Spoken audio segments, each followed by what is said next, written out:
আসসালামু আলাইকুম। আমি একজন পার্ট টাইম কৃষক।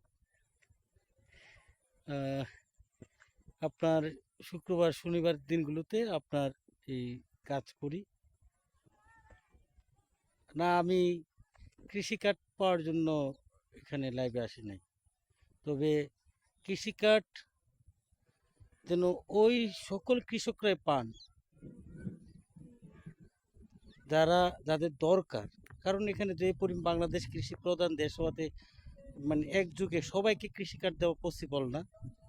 তবে সেই সকল গরিব আহ, বা যারা কৃষিতে মনে প্রাণে নিবেদিত তাদেরকে উৎসাহিত করার জন্য বাংলাদেশ সরকার যে উদ্যোগ নিয়েছে, এটা আমার দীর্ঘদিনের দাবি ছিল।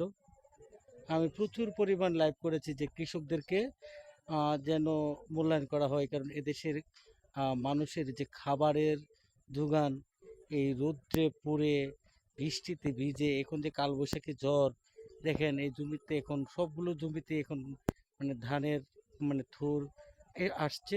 আবার কোনো কোনো অঞ্চলে ধান মানে কাটা শুরু হয়ে গেছে। এই যে একটা ঝুঁকির মধ্যে পড়লো যে শিলাবৃষ্টি হয়, ঝড় তুফানে জমি আপনার প্রচুর পরিমাণ মানে নষ্ট হয়, ঝুঁকিতে থাকে। তো অনেক কৃষক তাদের পুঁজি পর্যন্ত হারায়। অনেকে দেখা গেল কি আহ, জমির মানে বিভিন্ন জায়গায় দাদন এনে বা সুদি টাকা করে আপনার ওই কৃষি কাজ করে ধান উৎপাদন করে। তারপরে এই ধান আপনারা আমরা সবাই খাই, ঠিক আছে? তো অতএব এদেরকে কৃষি কার্ড দিয়েছে, সত্যি প্রশংসনীয়। তবে কৃষি কার্ডটা যেন ওই সকল কৃষকরা পান যাদের দরকার। দেখা গেল আপনার গ্রামে ওই এই আমার গ্রামে যারা নেতাকর্মীরা আছে তারা সুপারিশ করে বলে কি আমার সুপারিশ করে বলে যে তো দেখলাম কৃষি কাজ করে আবার লাইভে টাইভে আসে, আমার একটা কৃষি কার্ড করে দিল না। আমার কৃষি কার্ড লাগবে না, বা আমি চাই না যে আমার লেভেলে যারা আছে তারা মানে আপনার কৃষি কার্ড নিক।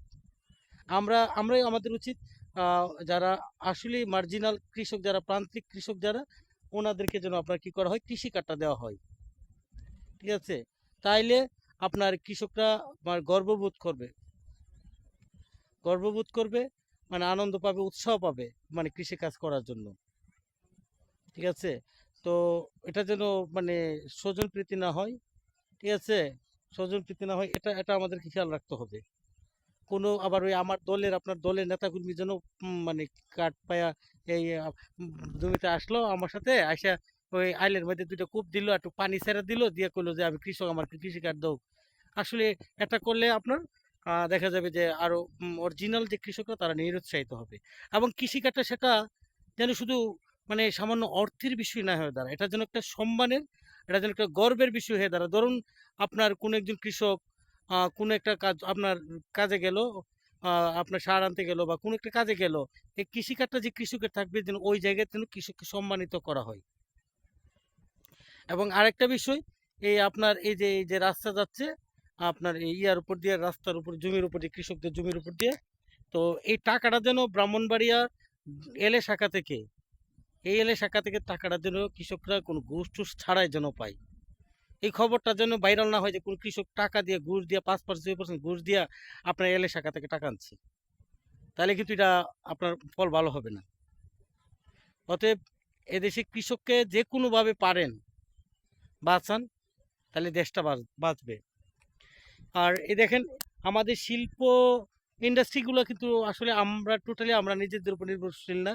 এই ধরেন আপনার আজকের যে ইরান, তারপরে ওই ইসরায়েল যে যুদ্ধ হচ্ছে হরমুজ প্রণালীতে তেল বন্ধের কারণে, দেখবেন তো যদি দীর্ঘদিন আপনার এই আর 2 মাস 5 মাস 1 বছর 2 বছর 3 বছর হরমুজ প্রণালীগুলো বন্ধ থাকে আর আমরা যদি তেল না আনতে পারি, আমাদের ইন্ডাস্ট্রি কিন্তু এমনিতেই কলাপস করবে, ধপাস করে পড়ে যাবে। তাহলে আমাদের কার উপর বাঁচতে হবে? কৃষির উপরে, যেটা আমাদের নিজেদের সম্পদ, এটাকে আমাদের বাঁচাতেই হবে।